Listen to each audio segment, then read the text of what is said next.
Hello and welcome to the latest Rob and Blakey Commentary Box podcast. We are loud and clear on Welsh football. I'm the former BBC Wales football correspondent, Rob Phillips. Alongside me as ever is the former Wales International and Premier League player, Nathan Blake. How you doing, Bird? All good? Yeah, all Greetings, yes, all good. And we're coming to you as ever from the University of South Wales Atrium, where we are brought to you with the valued support of the journalism and media courses. And honestly, we couldn't do this without them.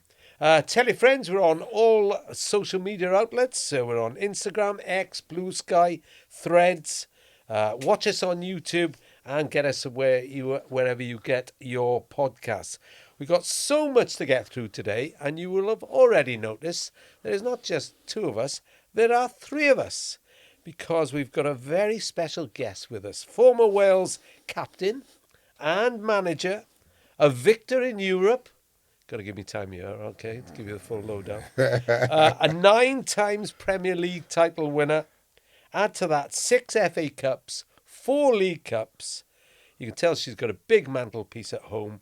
It is, of course, Jayne Ludlow. How are you, Jayne? Thanks very much, Rob. I'm very well. And it's lovely to be here with you both. Yes. Great to see you, Jayne. What do you do with all your medals? Honest answer, they're hidden away in the garage. But there's a story to that. Go on. And it was to do with my, my 9-year-old now, but I think she was probably about 18 months, 2 years old at the time. And one of them fell and nearly killed her. So it was a case of, right, they need to go. Okay. Boom. This is motherhood. All those things disappear. So yeah, I don't look at those things any longer. They are there if I want to go and look for them, but not often. A little room, a little place. No. Little cabinet. A little cabinet. No. Yeah. Once my kids get older and I need to do the bit of, do you know who I am? Yeah. I'll pull them back out. Okay. Do you know who I am? Yeah. I'm not mammy anymore. Yeah. Look, I do know what I'm talking about. Yeah. I mean, obviously, most of your time spent at Arsenal, which was the place to be then, wasn't it, when you were playing? Yeah, it was, and very much still the place to be, thankfully, when you think of their European exploits now last season and how well they're doing again this season. So yeah, look, I had a great opportunity to be in one of the best clubs in the world for a long period of time. So it does feel like somebody else's life, though, when we start talking about that. And you may feel the same, because it does feel like a long time ago. I remember he asked me questions sometimes. I haven't got a clue. People tell me more than I know about myself. I just, Yeah, I could tell you loads. Once you get 3 kids and, bringing up 3 kids is tough, man. You know when they say, right, I'll ask you honestly, Jane, I've known you a long time. I've never asked you this. When they say Jess Fishlock, the greatest Wales female player ever. That is such a journalistic act. That's such a journalistic question, isn't it? How is she going to answer that? No, where do you fit into that? I don't know. You just rolled off the resume. If you look at your medals, no, how... Do you you don't compare and contrast. You just go, I'm not. Jayne is great. I'm around there as well. No, I want Jayne to answer. Oh, okay. No, Rob, when it comes to those things, I'm an older generation. I really enjoyed my career. I loved every minute of it. I think the question that's asked most, rather than something like that, is more a case of, do you wish you were younger? Do you wish you were living now? You're a playing journalist. Era. It never leaves him, see? And actually, no, I don't. I really enjoyed the opportunities I had and the journey we had. I think for Jess, and obviously the players now coming through after Jess, it is a different environment, but so it should be. And we're kind of the generation that had to fight a lot to try and get change to happen. But actually the current players are still having to do that in different ways. So look, we're very much a community, and yeah, hey, look, if people want to think Jess was the best Welsh player on the planet, who am I to judge that? I just know I had fun playing the game. Yeah. So that's a great answer. Journalist. Well, no, but You are a journalist, you are. Yeah, but people do Till compare, the day you die. Was John Charles... No, but I always say that's you can't compare that. To be the best year era. No, you just why can't you just be individual? You know, when people go, so Soboslai, he's not Gerrard. No, he's not. He's not Gerrard. They're 2 different people, 2 different cultures, 2 different upbringings, parents, everything, attitudes, everything. Just love the person for who they are. But you know the interesting bit, like when you speak about Jess, I had some great years playing alongside Jess. Obviously, I don't actually know how old Jess is right now, but she is a fair bit younger, at least 10 years younger than me. Yeah. And I was kind of mid-career stage when she was coming through. But like when she did come into the Welsh system, there was, my eyes widened a little bit. It's like, oh, who's this kid? She's decent. This is exciting. And it was a bit of like, oh, there's some good players coming through. But the bit that wasn't necessarily right in my head was actually Jess is kind of standalone. There aren't another 20, 30 Was she that much coming better? through the So system. you thought the game had moved on, and now you're going to say a raft And that's of no young disrespect players. to all our other players who've had good careers and are having good careers. Yeah, I think but you put Jess so high above him, right? He just, and competitiveness, abilities, all that stuff. And you just, I think I was at a stage where, look, getting a bit older in the national teams, and we had a certain environment structure that wasn't very supportive, but we won't drag all that up, And then you see talent coming through, and then you just go, oh, come on, change the system. Yeah. If the talent, i.e. Jess and others, are going to actually get to the level that we want them to get to, That's without any where's the support? Yeah. How So we do you think that provide support it? is... Because you helped, I know, because I used to cover those games, you helped improve the international setup, right? Not just on the pitch, but off it as well, okay? So do you feel now that, and the FAW are putting a lot of time and energy into sort of increasing women's football, the participation has gone up immensely. All the figures will tell you that. You'll know that as well. Do you feel we're getting there as far as creating the best, most fertile ground to produce more Jayne Ludlows and Jess Fishlocks? How long you got? I know we have a bit of time. Quickly, because we've got to move on. Well, look, there's still a lot to do. I think because of the opportunities I have now in different roles I get to see the global game from a male and a female perspective. And what I see is high-level performance systems in very small countries around the globe. And it's supported through FIFA funding and lots of good people now. The whole player development system within FIFA has allowed less developed football countries to now be competitive. And I'm starting with that bit because the landscape has changed. Yes, we've kept developing programs and building layers, etc. But is it enough? I think we'll see over the next few years in how competitive our national teams are and the level of the game that our top female players are able to sustain. I personally would love it to be they're all WSL1 players or top level professional players around the globe. But the reality of that, that's hard because the competition now, whereas when we had in Arsenal, we had 4 British captains of different nations in the same team at one time. Arsenal had the pick of the best in all those countries, and the best in all those countries at that time, we were competing for European championships. The feeder systems, the scouting systems now for those clubs are global. There's so much talent, and there's access to talent in far off globe. The game has changed. The competitive nature of it, the challenge for our home-based Welsh players. That challenge is going up. It's not going down. Yeah. And in a sense of what can the FAW support there will be a limit. Look, I'm in the process of putting together a girls' performance system with support to do that because actually I still love the game and I want to help Wales-based young female players in the future. The reality is if the FAW or myself want to do that to a top level, it needs funding to a level that's going to support that player development to the top level. And that's not easy to come by. And I would you agree, Jayne, that schools, because I always say, like, most of your days when you were a kid, you played football in school break time, right? And then you had a school football team, then you had your Sunday team, what have you.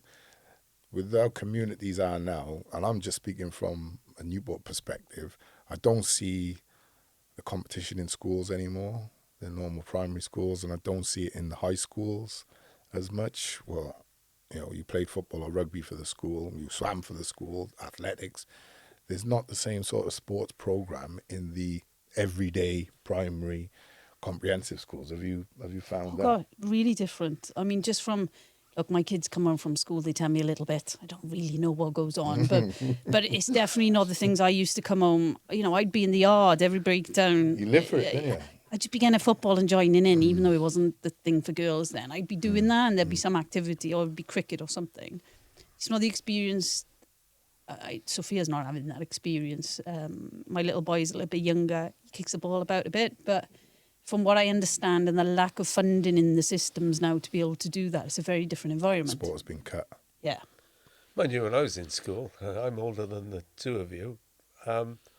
Was there school back in that day? Yeah, chalk. I thought you just rolled up into the cave. We'd write with chalk on slate. We had to play rugby. I mean, I was a mascot. I got out of it pretty well. I was. We had to play rugby, and if you wanted to play football, you had to organise it yourselves. Yeah, that was the leaning towards Wales leaning towards rugby. Towards rugby, but I think so when I was in school, if you kind of not in junior school, because our junior school, the teacher took the football. Mr. Ryden, he loved football. Mr. Carey loved football and hockey, and in high school they were all rugby teachers. Mr. Bolland, Mr. Evans, right? They were all rugby teachers. So you had their rule was if you want to play football, you had to play rugby. Yeah. You had to play rugby until my best friend broke his collarbone, and then Mr. Evans had to go to his mum and say he broke his collarbone, and his mother was not happy. Woman. No. But the rules still, those things are not in your face, but I still think they're in the background. But I'm disappointed at the level of sport now in school. Yeah. It's like it's just been extracted. It just seems to be not there. My kids went through school, like you'd think I would be like push. So I'm not a pushy parent. That's not my thing. But my kids went through junior school and high school.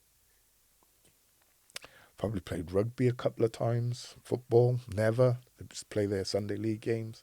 Just wasn't in their junior school or high school. No. And then when you look, Jayne, you say you'd love all the players to be professional WSL. You've got the Adran, Genera Adran leagues going on here.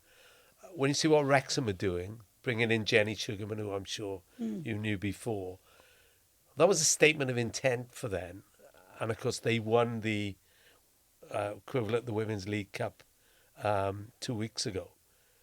So is that going to help as well? Because they clearly decided, right, not just the men's side. We had Humphrey Kerr, one of the directors, on last week. And it was a whole club thing, not just Phil Parkinson's championship side. Yeah, look, it's great. It's a great example. A club that's doing really well, that's investing in the game, younger generations. I think the decisions they've made have been good decisions. They're back in the game and they're trying to help grow the female game. I think the challenge for them will be the ceiling of competition, unfortunately. And where are they trying to take the women's team to? Because domestically there is a ceiling from a level of play that right now within Wales we can provide, no different to the men's domestic system. And it's just actually, what are the other aspects if that female entity of the club is to grow and develop?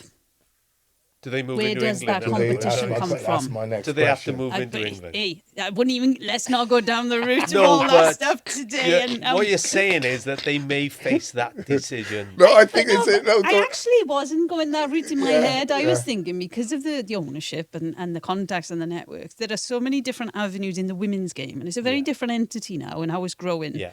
And the competitions that are being set up around the globe that brings profile to a club are there and accessible to the types of owners that the club have.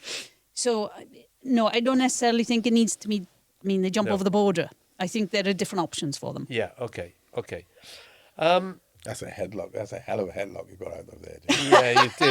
Yeah, you did really well there, Jane. The Rock would be pleased with that. But yeah, you did. Fair play. I mean, I've never tackled you on a pitch. Obviously, I can't tackle you off it Rob, either. you would have been up there somewhere. Listen, the Wales women's side got their World Cup campaign to reach Brazil in 2027. Let's not go through how much they've got to get through to get there, but it's some going. Off and running last night, 2-2 draw in Czechia, the Czech Republic. The opening game of B1. Life begins after Jess Fishlock, of course, and Kaylee Barton, although I think they were there yesterday for last night. Hannah Kane scored, equalised, and then it took a late goal from Elise Hughes to get a point. Is that a decent point, do you think? Well, I think if you watched the game and how it went, yes, I'm sure the team will think it is a good point, because obviously they would have been disappointed to be behind, and to come away with something is a positive. I'm sure there were areas that they want to be better at moving forward, but I think, look, when you look at this campaign now from the women's perspective, we spoke briefly earlier, in many ways, it's such a different world, qualifying campaign, to what it used to be. Look, we went through the World Cup campaign. We lost one game out of the 8. Nobody scored a goal against us until the last game. Yes. We still didn't qualify. Yeah. Right. It was top. No one else qualifies. And the reality, like the girls, even however many years ago that was, 8 years ago, maybe longer, did so well. But didn't get anything 0-0 draw with from England, it. you're talking about that campaign. Yeah, that campaign. And then they beat us at home in the last game, but they were the only team to beat us. Yeah. And you just think back to that and you go, oh, it is a different world. I understand why it's changed and the benefits it brings. But this qualifying campaign for our national team right now is a bit like a pre-season campaign to get ready for playoffs where you need to hit the ground running. Reality is, unless they finish last in the group, they don't get to a playoff spot. I think I'm right in saying that. Yeah, it is quite complex in how it's broken down. But if you're the head coach there and you're in the system there, am I too concerned that I didn't get 3 points last night? Pressure, really. No. Completely different animal. Mm-hmm. Like for us back in the day, that would have been It does help if you finish top of the group. And obviously they've got Czechia to play at home, and they're the side who were just above Wales in the rankings. So in the other game, Albania beat Montenegro 2-1, and of course Wales play Montenegro now at Parker Scarlets on Saturday. Given what happened in the Euros last summer, this is a big campaign, though, isn't it? To build on, you can talk about what happened at the Euros. Not winning a game, being battered in a couple of the games. Yeah, but look up against. But that exactly. So we won't go over there again. But you do accept that to build on that now, this is an important campaign. Look, whatever campaign we're in is important. I don't think that changes. I think that the challenge is for the girls to try and be better each time they step on the pitch, be more connective, and obviously get a bit of luck on the way as well.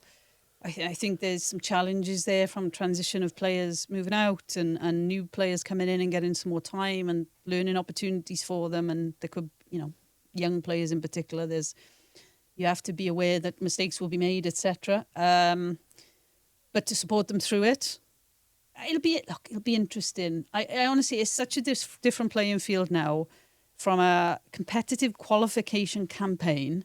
It only really gets competitive when the playoffs start. Look, if Wales finished bottom of this group, let's not even go there. It ain't going to happen. No. The reality is it's not going to happen. So they are going to get a playoff spot. When that comes round, then it's a case of what position are we in? And I'm sure Rhian and the team are thinking that. How do they make sure that they get to that point and they're at the best place they can be? The squad are all performing well. Players hopefully playing regularly. There's lack of injuries there. And they actually know a way of playing is stable. They all know their jobs inside out. That's how I'd be looking at it. Could be completely different in how they're looking at it. But no, I don't think there should be much of a reaction, to be honest, to the games right now. Do I expect them to win on Saturday? Yeah. They'd expect to win as well. Yeah, I think the turnout will be interesting, won't it, to see how much there's left over the enthusiasm from last summer. Enthusiasm? As in, there was a big enthusiasm. A lot of fans went over to Oh yeah, that's just the game growing. Yeah. I don't think that'll deplete. I think it'll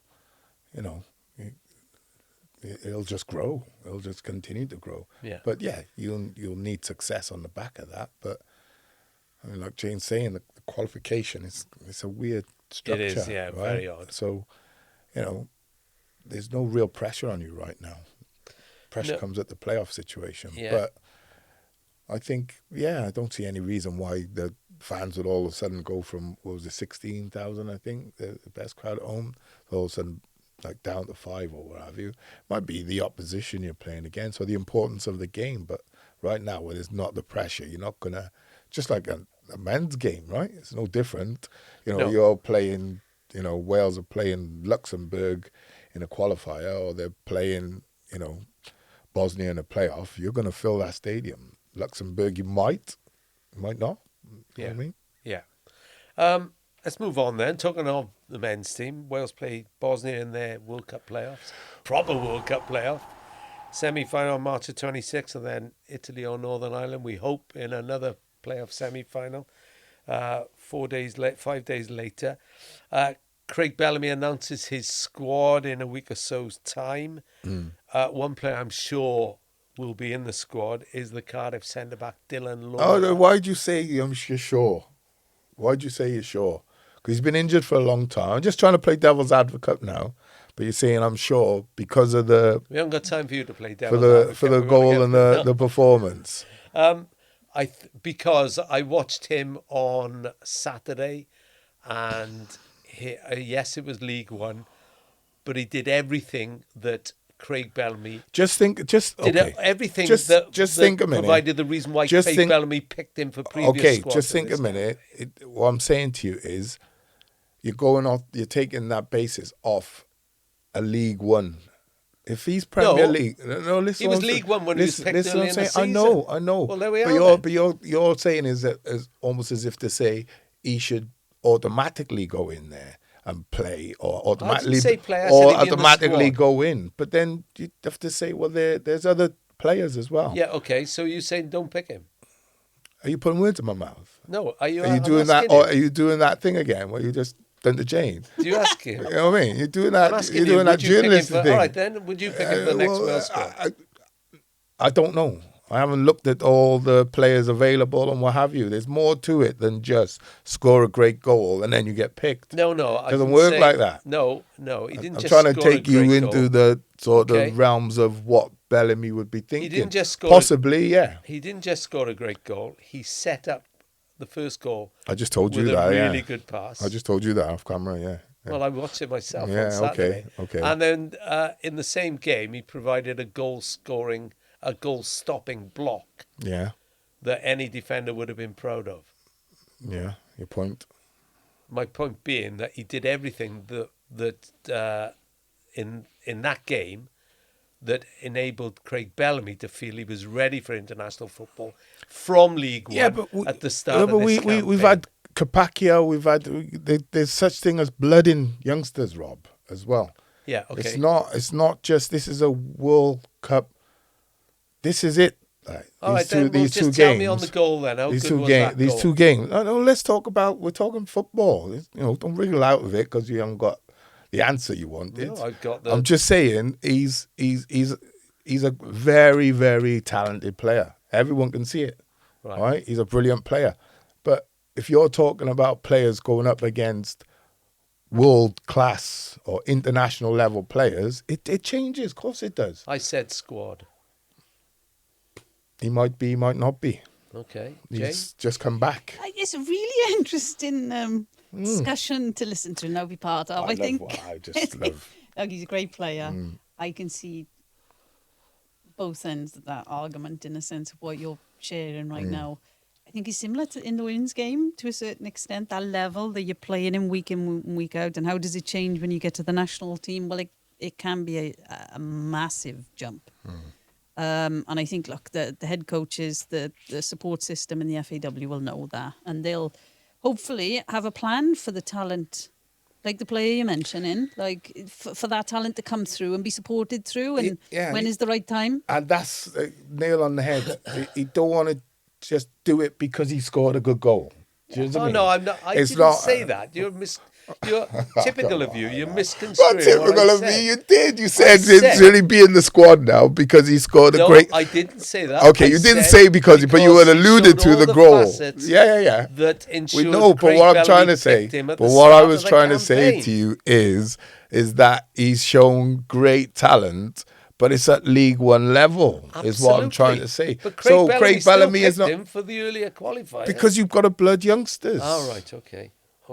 Well, what I would say on it, he's highly rated. He's as brilliant. A young Yeah, player, yeah. And he's got Yeah. a really, Yeah. hopefully, fun, interesting career ahead of him. I- And well- hopefully lots of games for us as a Do national you know what he team. reminds me of? He reminds me, and the way he plays, of like a Ronnie Whelan, like old school. I know Ronnie Whelan was more central midfield, but I actually think he could play midfield. I really do. I think he's a footballer first and foremost. I think if you put him at right back, he'd be fine. Left back, he'd be fine. Holding midfielder, he'd be fine. Number 8, he'd be fine. I think he's just a brilliant footballer, and his goal. Well, his assist first, like I said, ball rolling forward and you're clipping it on that pitch as well. Unbelievable for Robertson's goal. You mentioned the block, massive. But his goal was just out of this world, mate. Yeah. Honestly, you don't sulk because you haven't had your... No. He's sulking now. No, I you've know him so actually- well. I'm sure. He's sulking. I will. Okay, I will. yeah. No, I'll keep my powder dry now until the squad's announced, and then you will see the folly of your words. I'm sure. No, I'm not. It's not whether he's in the squad or not. You know, you're missing the point I'm trying to make. Jay's just trying to sum it up to you. It's not. We're not saying. I'm not Jane saying. said she could see both sides. Right, and so I'm not trying to say he's not going to be in the squad. What I'm trying to say to you is, when in Craig's thinking, just think these 2 games are to go to the World Cup. Yeah. Right. So, do you play youngsters who you know you've had to try and blood over the last year or so, who've had a game here or there? Or do you go with the more experience? What would you do in that situation? Bosnia, do you go with experience or do you go with youngsters? Well, it depends on injuries, but I'm sure. Forget injuries. Roden is. Forget injuries. is Everyone's available, right? Everyone's available. Do you go with experience or do you go with youngsters? Inexperience. I think you've got to pick the best side available on the day. Okay. So I think Joe Roden Best side available on the I think- day is everyone who's fit is young, and everyone who's fit is old or experienced. You got the choice from everybody. What do you do? I didn't say start him, but I might think about starting him alongside Roden. There you go. Okay. Well, looking forward to that team sheet now coming out. Yeah. No, yeah, I didn't yeah. say it would happen. I said I would think about it. Anyway, are we going to say? All right, then I'll put you on a spot now. Nick. Okay, go on then. When Go are on. Cardiff Go going on. When are Cardiff going up? are they going The up? top with 72 points, played 34, 12 games to go. Yeah, I think they're not. I wouldn't jump One the ahead of gun. Lincoln, who they play Saturday. Yeah, that'd be a great game because Lincoln are a good team as Yeah. well. And I wouldn't say. What I would say is I think Cardiff will go up automatically. Whether they go up first or second, I'm not sure. I want them to go up first, obviously, because there's a big thing in finishing first. But ultimately, you just want to get promoted. And I think the gap between them and Bolton is probably too big now. 11 points now with the game. Yeah, in at hand. this stage of the season. I mean, I've seen, I've been in Wolves' dressing room when we hit the brick wall, which can happen, but I can't see it because the squad. Well, you and I saw them get battered 5-2 at Plymouth the week before. Yeah. And we said last week how important it was that they bounced It was back a at humbling, Doncaster. wasn't it? And It was, to yeah. get, because I think Plymouth then went and lost to Rotherham, who Cardiff slapped with 10 men. Yeah. Do you know what I mean, Rob? That's League One just, ridiculous. yeah, it's just, there was no rhyme or reason why they got beat so much. I think the centre forward for Plymouth caused them a lot of problems, and they were short on centre halves of all positions. Yeah. So I think I think they'll go automatic, and I think I've got a bet with my mate from Lincoln anyway, so they've got to go automatic, and it's not for a lot of money, mind. I was going to say probably not with you. No. It's for says Ebenezer over there. Wow, it's for a steak dinner where we go on holiday. Steak dinner. Yeah, we've got a holiday. I'll pay for it, so you'll pay for mine. He's a Lincoln lad, great lad. Okay. Wayne, his name is. Right. Yeah, good. Yeah. Okay, let's move to the Championship then. Wrexham made it 3 wins on the bounce. Victory at Charlton. We've talked about Ollie Rathbone. I don't know how many times. We are both agreed he's been really good for Wrexham. Great little flick, and I think the goal was harder to take than I think people appreciate. Man coming at you like within a yard, take a touch, flick it away from him, and then volley across the keeper. It's a great finish. He's a good player, man. They're now 3 points clear in the Hey, playoffs, man. Jayne. I mean, Hey, man, I tried to tell you, didn't I? yeah. What he's trying to tell you, Jayne, if you're not a regular watcher or listener to this podcast, why not? But if you're not, then what he's trying to tell you is that he predicted Wrexham for playoffs at the start of the season. Did you? Yeah. You know Jayne, when you're winning and it just... It's a feel-good factor, isn't it? Yeah, In the when club. you go in training and everyone's looking for you, have It's a the- laugh. It's the and then- magic. Everybody's trying to get it. Yeah, and then you're playing and everything you do is easy. Even the hardest things are easy. They find a way. That's what I love about Wrexham. And you know how important it is, Jayne. You don't have to play well every game, but they just find a way. No, but I think they're more than that now. No, I think they That's are. what I think. But I that's think their central. They're playing. They're hard to beat first and They are. foremost. Start of the season, we were saying how timid they were and what have you. They're tough now. You can't beat them up. No. You can't. If they get a 1-0 on you, trying to get back is difficult because they're so physically and mentally strong. I just think one question I want to ask you. That's me. Yeah. Jane's the guest. She's supposed And I'm to just get going to the ask you, questions. Danny Ward or Okoku? Oh, well, I don't know how fit Danny Ward is now. I think Yeah, he's back who in. would you have now out of the two? Well, apparently Okonkwo made a brilliant save on Saturday. Unbelievable which everybody down was his talking right about. hand side to last Yeah. last In couple fact, of I minutes. think I've seen it. Yeah. But my question was, remember you used to go Ward over? At the start of the season, would Danny you go Ward for was the now? man. But I don't think Okonkwo's doing anything wrong now, too. Oh, give him some credit, man. He's been unbelievable. All right, I'm saying. Yeah, saying. Come on, we all got our favourites. Yeah. Come on, leave it Yeah, now. yeah. No. Okay. I take your point, Jay. Yeah, Jay's got it on you. Don't get narky with me. I'm just saying, Honestly. Jane, I'm surprised you're ganging up with him. Anyway, they can 3 points clear of Southampton. Yeah. And they can have a break this weekend. The little matter of Chelsea, looking for a place in the quarter-final of the FA Cup. You're the manager, Jane. Are you thinking they got Hull next Tuesday or Wednesday next week in midweek? Are you thinking play my best side and to heck with the consequences, or do you have to think 2 games ahead? It's so interesting because as you said that to me, obviously you referenced the managerial bit, but the player bit in me. If you didn't pick me for that game, I'd be fuming. God, it's spewing. be fuming. Absolutely spewing. So if the idea is actually you pick the players who Strongest aren't team. getting as many games Yeah. to play in that cup game, Yeah. and then I'm sitting on the bench waiting for the league game, I'd Yeah. be fuming. Yeah. Yeah. So I think I'd imagine there's similar players there now as well in the boys' system, in the men's system. So I think, it's about knowing your squad, isn't it?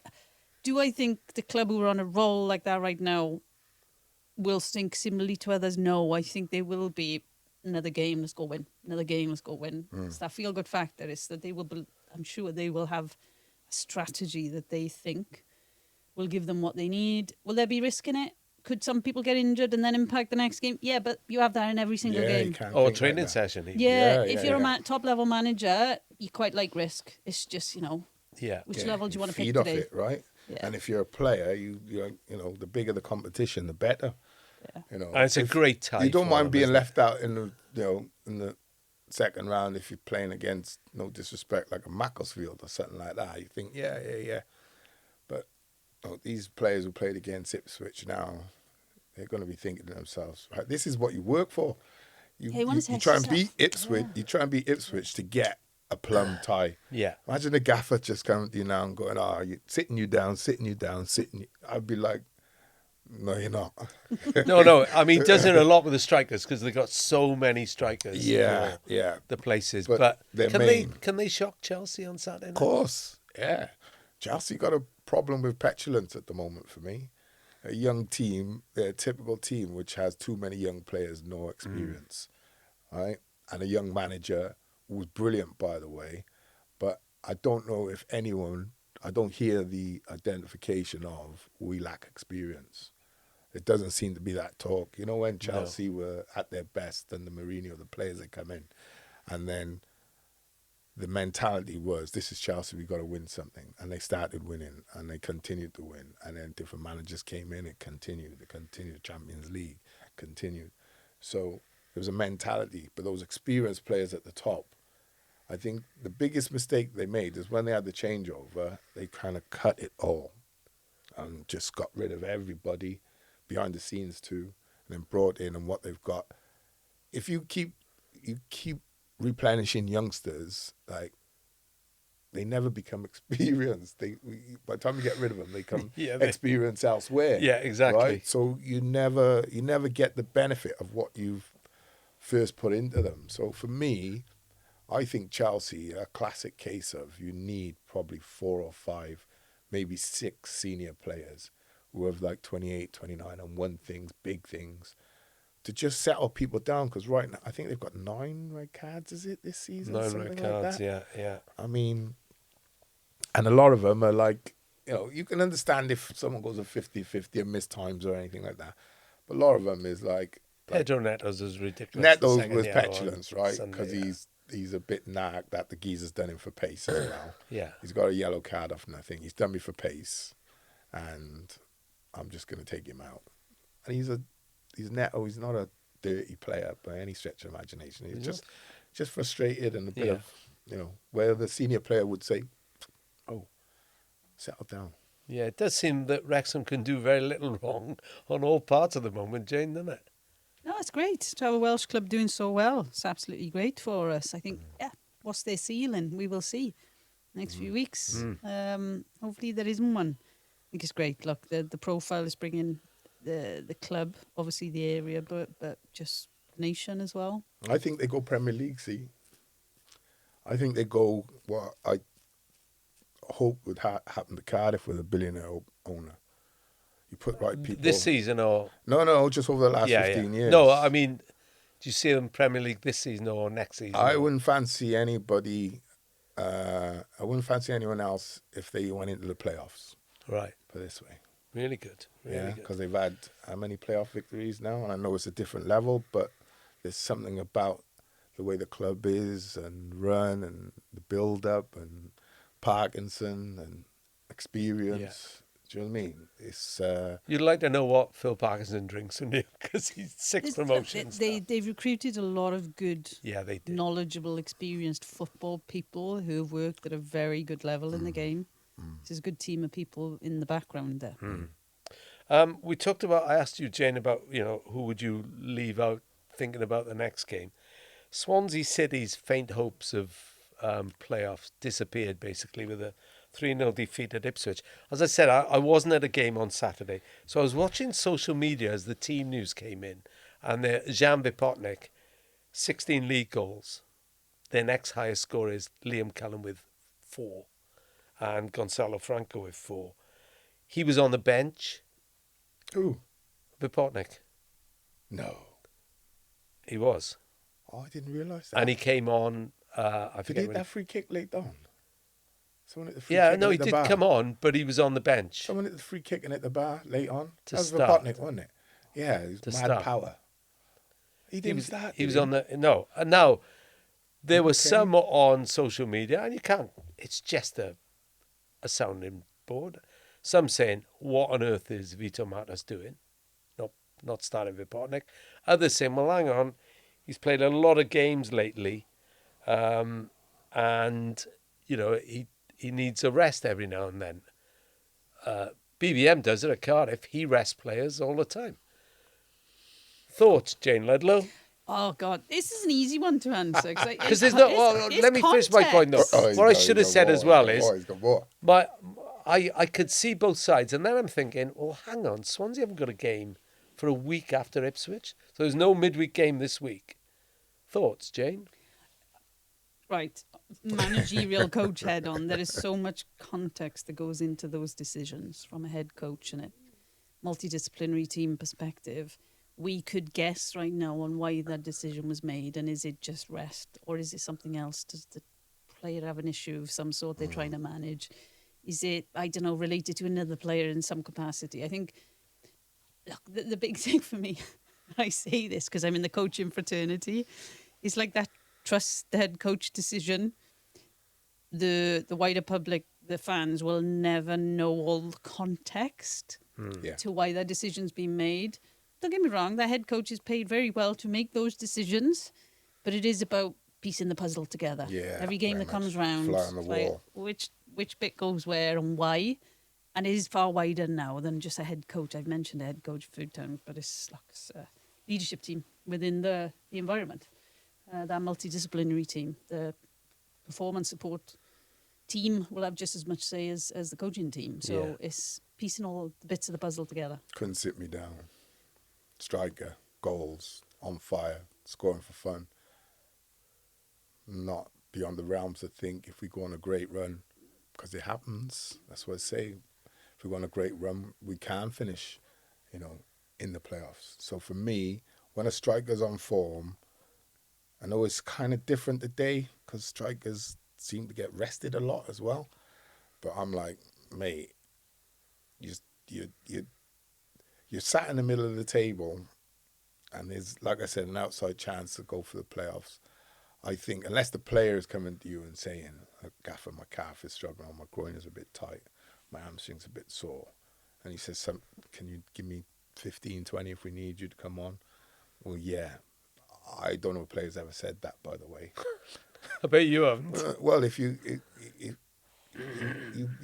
got a tight groin or something, it goes at any time. It could go on a warm-up. Yeah. So, like Jayne said, the context around it is difficult. We're trying to work out why you wouldn't be playing. But from my perspective as a striker and the way he's played this season, I would want to be playing every game.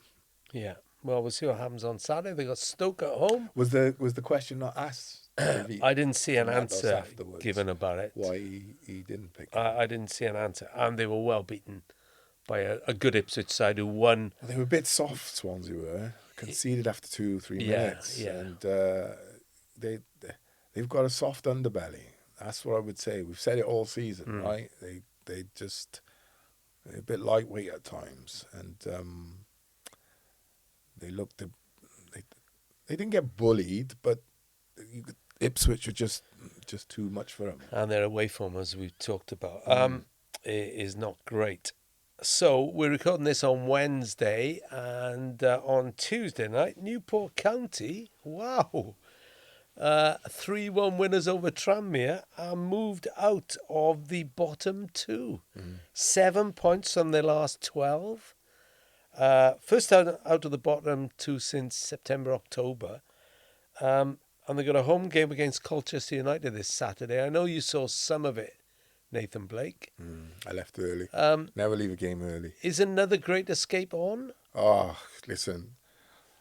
If they get out of it, I'll just you'll see me cartwheeling around Ringland, I tell you now. It's not a sight I really want to see. Well, but hey, you haven't seen me in gymnastics. I got a bad backflip as well. Okay. So I would say I will never be more happy to be wrong than end of the season if they stay up, because they look dead and buried. And I've seen them probably 10 or 15 times this year, and I haven't seen an opponent who I would say, oh, wow, they're top league, top team. So Bromley are at the top of the division. They're just so old school. Big physical team, and they just launch your box, literally, halfway line, what we call a deep cross, 40 yards out. Any opportunity, they just, boom, into the box, get players around the big men. But I look at Newport and think, and for so long, they were just getting beat, and then a sporadic win here, there, draw. I just didn't think they could do it. But to get off the bottom last night, and they got a game or two in hand, I think. Well, the No, the bottom now is Harrogate played 35, 27 points. Barrow played 33, 27 points. Newport are outside the bottom two now with played 35, 28 points. Okay, so Same Barrow got number game in hand points to as them. Crawley. Right. Yeah. Bristol Rovers are on 31 points. They've only played 34. And actually losing that game, Tranmere, you might say, have been brought into it. They are on 35 points, which is what? 8 points clear of Barrow, 7 points clear of Newport. But they're on a horrendous run. So, you might get a side sliding in as well. They've given themselves a chance, haven't they, Jayne, Newport, with suddenly, as I said, not fantastic form, but a win at Salford, 7 points from 12. They've hit a brick wall. Yeah, look, they're under pressure, but great. They've picked up some points now this week, but they've got to keep doing it, haven't they? The reality is the team underneath them have a few games in hand. So hopefully it's a turning point for them and they can stay on a roll and do what they need to do. And then, readdress and look at things in the summer and see if they can push on. I think, obviously, we want all our Welsh teams staying in the most competitive leagues they can and doing well in those systems. Unfortunately for them this season, they've had a tough time so far. Tell me then, what's it like if you're a manager? Put your manager, coach hat back on again. How do you go in and lift the team who are bottom of the table and get them to believe, in a way? I mean, they were never cut adrift as such, but do you know what I mean? How do you get them to believe and to turn a corner? Yeah, look, you can go in there with the best strategy, best plan, best, I guess the best people around you as well. But the mindset of the players is so important. And, there'll be a lot of noise going on outside of that changing room, the training pitch, etc. right now. But it is a case of just, focusing on, I think you start with the leaders in the system. Is there a vision there? Is there a clear way of playing? And actually just from a coach perspective, and I can only speak for myself, it was always a case of how can I be better? If my team aren't being as successful as I want them to be, then what do I need to change? It wasn't it was a mirror time. It wasn't a case of facing it towards everybody else. It's a case of what do I need to change and what can we change? Reality of the situation. Is it a case of a different style of play, a way of playing, different roles, responsibilities? Okay, all head coaches will be leaders in some shape or form. Their style of leadership may be different, but they need to go in there and they need to lead effectively, which is bring people on a journey and bring them with you. And I haven't seen enough of them play this season to comment on how they've played, etc.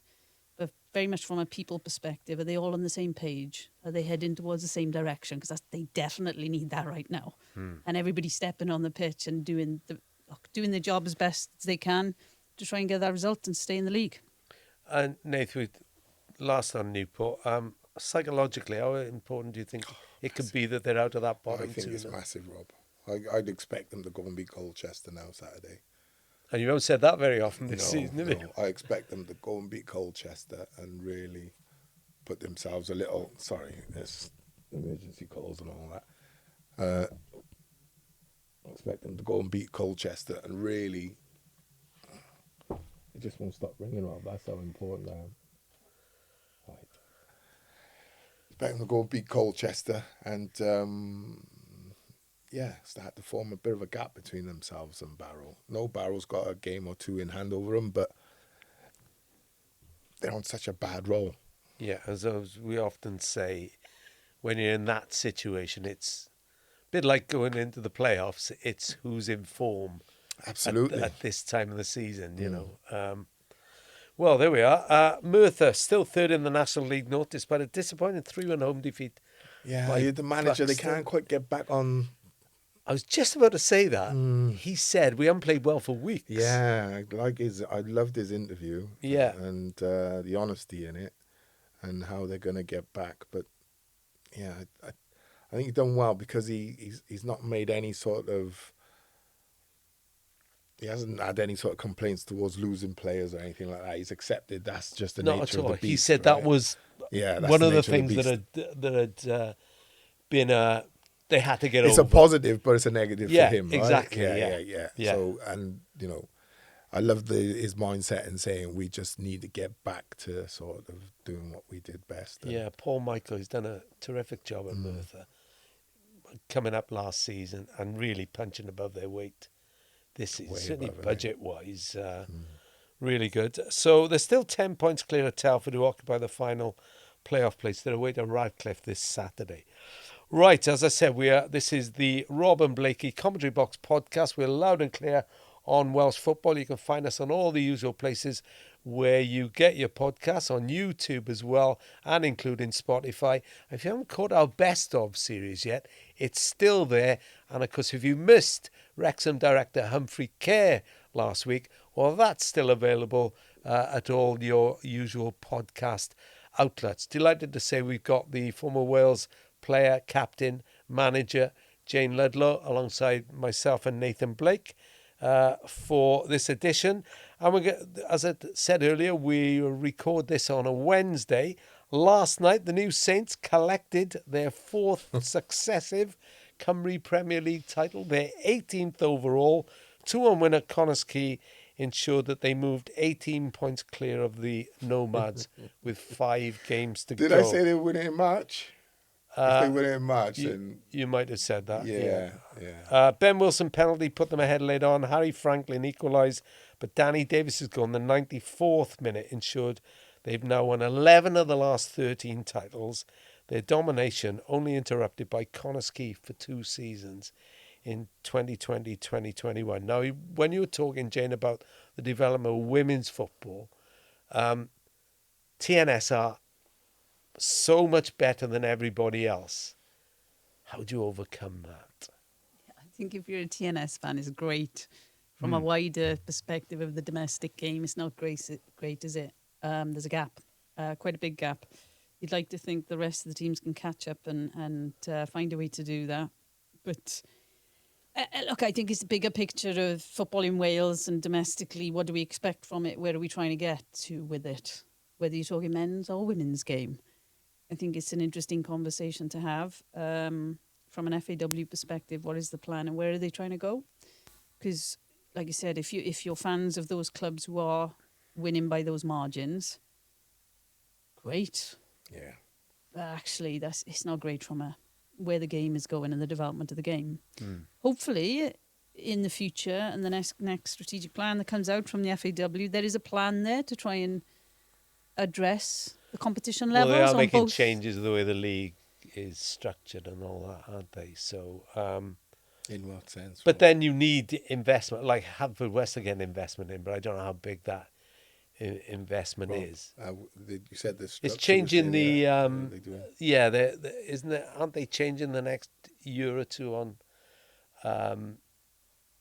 They had the paper, didn't they, with proposals, and they're going to clubs. So we'll see what happens on that. What I want to point out, though, is that Craig Harrison, the manager, we talked about Phil Parkinson doing a great job with Wrexham. That was his 10th title. But he also won the Welsh League Cup with Connah's Nomads. And so in other words, it's easy to forget that he's had to have the pressure that Phil Parkinson has to a similar extent. You got all the money, you go and win. Yeah, and he does a great job of it, doesn't he? I know he stepped out of the domestic game for a while and came back. But, look, there's pressure at all levels of the game. But I think from a domestic perspective, state of the game, I think there is a lot of development to do. The question from my perspective would be actually, where does it sit from a priority of our association? And it's an interesting conversation to open and debate about and understand people's thoughts on it, because I think if you talk to most Welsh fans, the national team is the most important thing. And who would blame the FAW for petitioning more finance and budget towards the national teams to get success there on a world level stage? Yeah. But actually people within the game know that if the base of your system isn't great, is that actually going to happen and is it going to be sustainable? We are at an advantage because we're a country with a border next to a big football nation that have a really good player development system. And unfortunately or fortunately, however you want to look at it, a lot of our national team players are developed In England. in English football England. systems. Yeah. And people who do want to shine a light there and really dig into it, it's a bit scary when you actually look domestically, player development. And look, it's a personal opinion and a knowledge level to a certain Yeah. level. I don't know everything, especially in the women's game, I don't. But I think when you're in the environment, you realise that. But then it's, what do fans want from our association? Yeah. If we're getting success on the national team level, does it matter? Hey, when I was a Blind Rhondda fan growing up, it mattered. It mattered to my dad, the Blind Rhondda coach, and mattered to people of the area to have success and have a team that were playing good football and developing and winning things. Does it matter to people? I don't know. You know, but I think, I hope, and I think it is happening. The FAW are having those discussions with people in the wider game Yeah. to explore how can we increase the level there. It's interesting what you say, compare it with the national team, in that in 2016, I remember going out to France for the Euros, and the first thing the press corps was shown were the facilities at Dinard, where the Wales squad were based. Chris Comedy said, "Right, we're not going to move around France. We're going to stay in one base. We'll fly everywhere." It was a genius decision. They spent a lot of money on making the press facilities good, but more importantly, the training facilities were top notch. Now, I've told the story before. Get to play Northern Ireland after qualifying through the group. Get to Paris to play Northern Ireland. I've got colleagues from the BBC from Northern Ireland. Can't wait to go home. We're having a great time. The training camp is miles from us. We've got to drive 45 minutes. There's nothing there. The FAW got everything right. And one of the things that Jonathan Ford did was splash out on things like the training facilities. And look what happened. They reached the semi-finals, defied all the odds. They came late to it, mind. They didn't have a choice today. They didn't have much choice. No, well, they had, because who was it? they were Who didn't late. qualify? Holland won it, so they Yeah, had Holland's yeah. camp. Fine. Make the most of it. But, what you're saying is that they actually did say at the start, we are spending a lot on this compared to what some other teams might be doing. Yeah, and if you do the To make sums the and you look at environment what right. is spent Yeah. on each area, the domestic, the national teams, people may look into those things, they may not. But obviously, strategically, those decisions are made at the higher levels and the leadership team there. And there is a direction of travel. Now, from a domestic perspective, player development perspective, look, I sit here, I love player development. I'm all about my ideal, rightly or wrongly, is I want Welsh homegrown players playing for Wales. People laugh when I say that. People in the game laugh because they realise how challenging that is. We did it on the women's side to a certain extent, and a lot of the players who were domestic players ended up moving for pro contracts. Yeah. There were a big percentage of them over that period of time that got those professional contracts and went from a Wales development system in to earn their profession over the border. Do I still think there's ways we could make those things happen? Yeah, definitely. But I think I'm one of few, unfortunately, that it is, for me, it's an area of the game I love. I will always be invested in it. But the reality is, if you're having to make those higher level decisions and you're balancing things and what does success look like, it's probably not high up on that radar, domestic player development system. If you're getting success where most people are looking, we may be a little bit different because we're in a different part of the game. Brilliant. Okay. Well, that's interesting. And we'll come back to that, I'm sure, again. We are running out of time, though. Talking about TNS, dominant in the domestic system, but they can be beaten. Barry Town showed last Sunday. They won the Nathaniel MG Cup in Bridgend to stun the holders. Ian Owen scored both goals, 2-0 win. Barry's first trophy in 23 years. Fair play to them. Emotional occasion to, I think, the club chairman, Mark Barrett, midfielder Elliot Richards, both been diagnosed with cancer in recent months. So we wish them all the best, of course. I think the captain, Callan Saint, he lost his dad too. It was a really emotional Steve Jenkins, who's the director of football at the moment, after the game,